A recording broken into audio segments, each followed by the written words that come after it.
Hey everyone, it took a few weeks, but we finally done it. We finally have an Aetherborn tribal deck to be proud of, and let me just tell you, this is awesome. If you enjoy Aether-based hilarity, more +1/+1 counters than you can shake a stick at, and a fabulous tribal strategy for under $35, you've come to the right place. We'll be using TCG player pricing throughout the video to show you how truly cheap the deck is, and if you want to see the list in full or buy any of the pieces for it, you can click the first link in the description.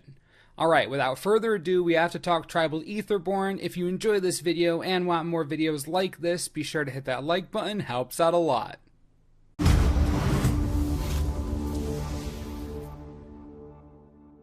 There are a few different directions we could have gone in when building Aetherborn Tribal, but we think that the most fun direction by far is the one we've chosen. As we go through the deck, you'll see a sick game plan take shape. We'll begin with Syndicate Trafficker. A solid card from Kaladesh, this Aetherborn is representative of everything we're trying to do with this deck. 3-1 for 2 is fine, but that ability is where we're going to focus our energy. Being able to sacrifice an artifact for a power toughness boost and indestructible until end of turn, well, that's just good value. You know what other creature enjoys good value? Yahenni. The Trafficker loves sacrificing artifacts, and Yahenni loves sacrificing creatures. So where do their passions meet? Servos! All the servos, that's right. This deck is about getting a buttload of counters and layers of protection on our Aetherborn via a servo production machine, then just going nuts and winning the game through disturbing amounts of value. Let me explain. The deck includes Weaponcraft Enthusiast and Servo Schematic. This is our servo engine and it is efficient.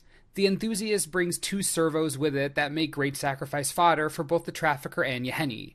As a matter of fact, this is the only variant of this strategy that I like the Enthusiast in. I'm pretty sure it was made for this, not even joking. Anyway, Servo Schematic performs a similar function. Brings in a servo for either of your sacrifice effects, then you can use the schematic itself for the Trafficker, then it leaves behind another servo. 3 activations out of 1 card at 2 mana? This might be the most underrated card in the strategy. It has performed wonderfully, providing additional fodder for our ever-growing Aetherborn tribe. The real backbone of the deck, though, the card that brings it all together, well, that's Animation Module. Whenever 1 or more +1/+1 counters are placed on a permanent you control, you may pay 1. If you do, create a 1/1 servo. This is everything we're trying to do right here. Animation Module plus Yahenni plus Syndicate Trafficker. Say hello to the ride of your +1/+1 counter life. The synergy here is beyond funny. You sacrifice an already existing artifact to the Trafficker, it gets a counter, triggers the module, pay the cost, you have another servo artifact to sacrifice to either your Trafficker again or Yahenni. When an opponent's creature dies, another 1-mana servo for sacrificial purposes. This may not seem like the flashiest combo around, but I am telling you, even just one of these 2 creatures and the module together are terrifying. Indestructible is a lot stronger than you might think when you're facing it down every turn. Alright, let's go a little deeper. We have a solid base here. Yahenni for counters and a sacrifice engine, the Trafficker for basically the same, the enablers and the schematic and module, but we have to fill the rest of the deck with real powerhouses, cards that want to be with these. And don't worry, we've picked the best around and they work. We'll begin with the most synergistic of them, Aetherborn Marauder. For all intents and purposes, this is the top end of the deck. 4 mana for a 2/2 flyer with lifelink might not seem so great, but when you can move a buttload of counters from the Trafficker, Yahenni, or both to the Marauder on entry to the battlefield, this thing becomes scary as heck. Instead of a 2/2, you're looking at a 6/6, or an 8/8, with flying and lifelink. That amount of counters isn't unreasonable, especially with the redundancy in your sacrifice fodder to the Trafficker, or your ability to keep Yahenni alive seemingly forever. The deck also includes Metallic Mimic, an obvious auto-include due to its tribal-friendly nature, but not only is it buffing all of our other Aetherborn, it's buffing them with counters! Counters we can move to our Marauder, or counters we can proliferate with Animation Module. Do you see what's happening here? Everything is coming together. Even Weaponcraft Enthusiast will enter the battlefield with counters now, or more counters in case you don't need the extra servos. Rounding out the rest of the deck are a few cards we need for consistency and, honestly, competitiveness. We're running Gifted Aetherborn and Midnight Entourage. Playset of the Gifted, 2 of the Entourage. Gifted Aetherborn is an obvious include because the card's absurd. 2 mana for a 2/3 with 2 relevant keywords, that's hard to fight already, but add to it the mass amount of counters it can accrue throughout the game, looking a lot better. Midnight Entourage is included in limited number for a few reasons. First, it does give some nice insurance to our Aetherborn that die.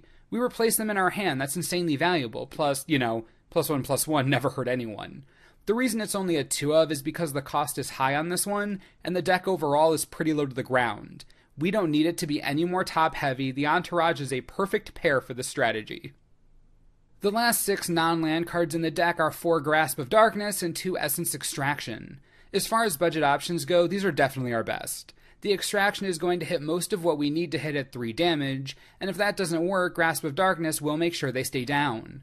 Even if either of these are used as combat tricks to help take down something big, still worth it since seemingly half of our creatures are indestructible most of the time or have Death Touch.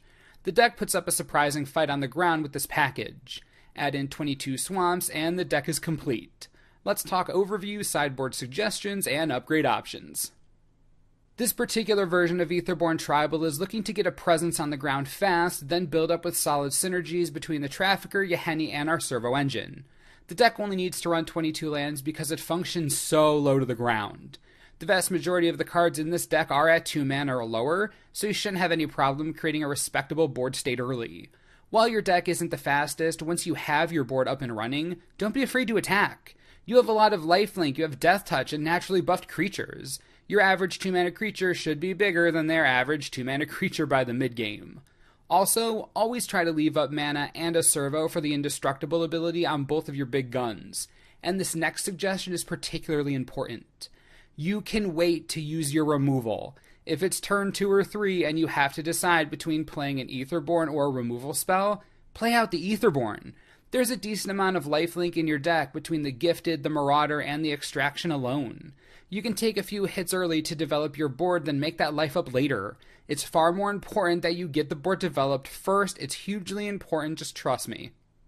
Alright, sideboard suggestions. If you find yourself up against a control deck, if those ever end up existing again, Hope of God Repair is actually quite annoying and affordable. It's a good include here. Something like Transgress the Mind or Harsh Scrutiny, maybe both, could end up being good against Saheeli combo decks. Various creature-based strategies, really depends on what you need to make sure it doesn't hit the field. Lost Legacy, another solid anti-Saheeli card, might as well pack a few of those. Sideboard suggestions that aren't budget, Yahenni's Expertise and Kalitas for aggro-based decks, both powerhouses. If we're talking about financial upgrades to the deck to increase consistency, we're obviously talking about Fatal Push. You can trigger Revolt like nobody's business, and it's just clearly better than most any removal in the format. Slam dunk if you have it.